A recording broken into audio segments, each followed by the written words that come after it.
Several years ago, I used to live with my ex-boyfriend. We had just moved into a two-bedroom house and started making it feel like home.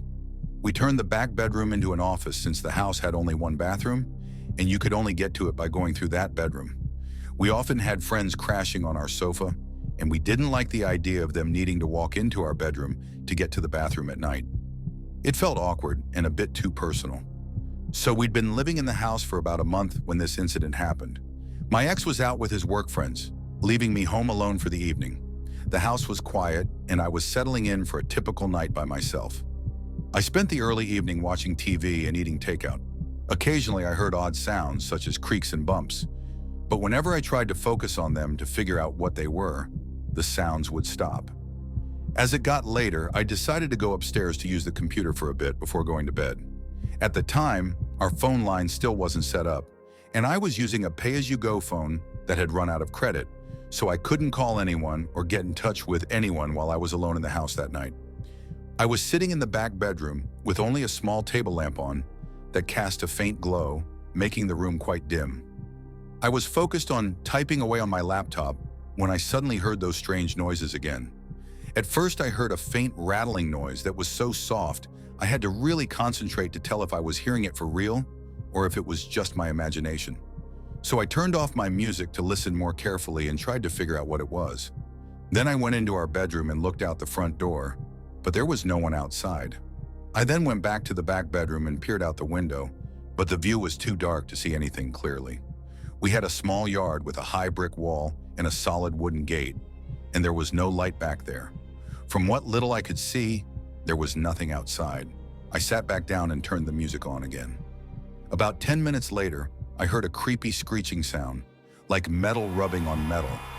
It was very faint, as if whatever was making it was trying hard to be quiet. Now I was feeling pretty scared at this point, so I went into our bedroom to grab a heavy iron rod we had previously found in the back of the closet. I didn't turn on any lights as I wasn't sure what was going on and didn't want to alert any possible intruder to my location inside the house. I carefully went back into the office bedroom, closed the door quietly and locked it. I also put a chair under the door handle to make sure it stayed shut. For about 20 minutes, nothing else happened. I started to feel a bit silly for getting so worked up, thinking it was just because it was my first night alone in the house. But this time, I didn't turn the music back on. It was a good thing I didn't turn the music back on, as I started hearing whispers, like two people talking softly, and both voices were male. They didn't seem to be coming from inside the house. I had left the office bedroom window slightly open, and it sounded like the whispers were coming from outside. I went into the bathroom to see if I could get a better view of the alley behind the house.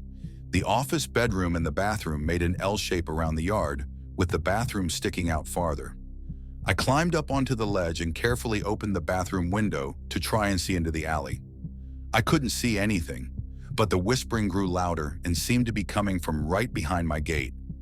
I couldn't hear entire sentences, but I caught enough to guess that these men had seen us move in and noticed we had a lot of valuable stuff, like guitars, computers, my DSLR camera, and TV. I figured they knew somehow that I was alone and were waiting for me to fall asleep so they could break into the house. I stayed in that position for what felt like forever until a huge thud echoed up to me. Now they had stopped trying to be quiet and were now banging on my gate, trying to break it down. I saw the gate shudder and shake with each hit, and I could only imagine how strong these men must be.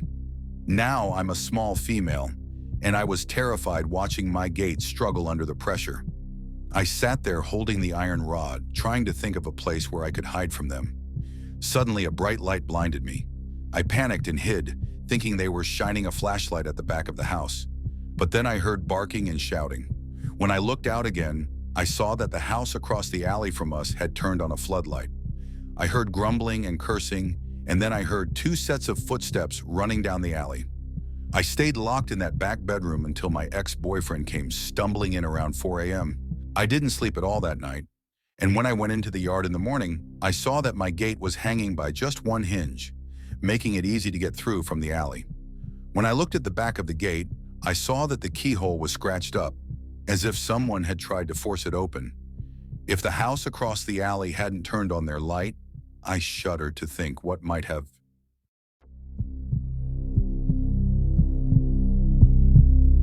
This took place a couple of years ago when I was living with my brother in an apartment we were renting together. It was February, and the rent was due by the 5th. We didn't want to risk being late, so my brother and I went to the bank to withdraw the money. The winter air was crisp, and as we walked home, I couldn't help but notice how empty the neighborhood felt that day. Then when we got home, I left the apartment and went down to the rental office to pay. I got the receipt and everything, but as I was leaving and heading back to my apartment, that's when the trouble started. As I was heading back, I looked across the street and saw a tall, skinny man with his pants hanging low on his waist. He was walking ahead. I just glanced at him, like how you might look at someone when you're walking and see them across the street. However, as soon as the guy saw me glance at him, he started screaming at me angrily, "Hey, nobody's talking to you. Nobody's thinking about you, man." I was really surprised and shocked. Not wanting to give him attention, I pretended I didn't hear him and kept walking, not looking in his direction. As I kept walking back to my apartment, the man started shouting more and seemed really angry. Then he began to cross the street toward where I was heading. Instead of coming straight at me, he crossed the street and sat down on the steps of an apartment building that was up ahead on my path. I could see him watching me from there, which made me feel even more uneasy. He did this so I would have to walk past him to get to my apartment. He just sat there waiting for me to pass by. He was completely silent, but it felt like he might start yelling or attacking at any moment, which made me very nervous. My heart was racing, and I couldn't stop thinking about what might happen. Would he try to attack me when I walked past him, or would he follow me into my apartment? Then I remembered the back entrance, so I decided to go around to the back of the building and use that entrance to get to my apartment. Then I told my brother what happened, and we both agreed we should call the police right away. So that's what we did. We called the police, and it took about 7 minutes for them to arrive. While we were waiting, I looked out the window from my top floor and saw the guy walking around the area. He looked very suspicious and kept looking back to see if anyone was watching him. Eventually, the police showed up. I told them what happened and gave them a description of the guy. The police agreed to do a quick check of the area, but they couldn't find the guy. They said they would keep an eye out, but nothing happened after that. Now, I don't know who the man was, but all I know is that if my apartment didn't have a back entrance, things could have turned out much worse.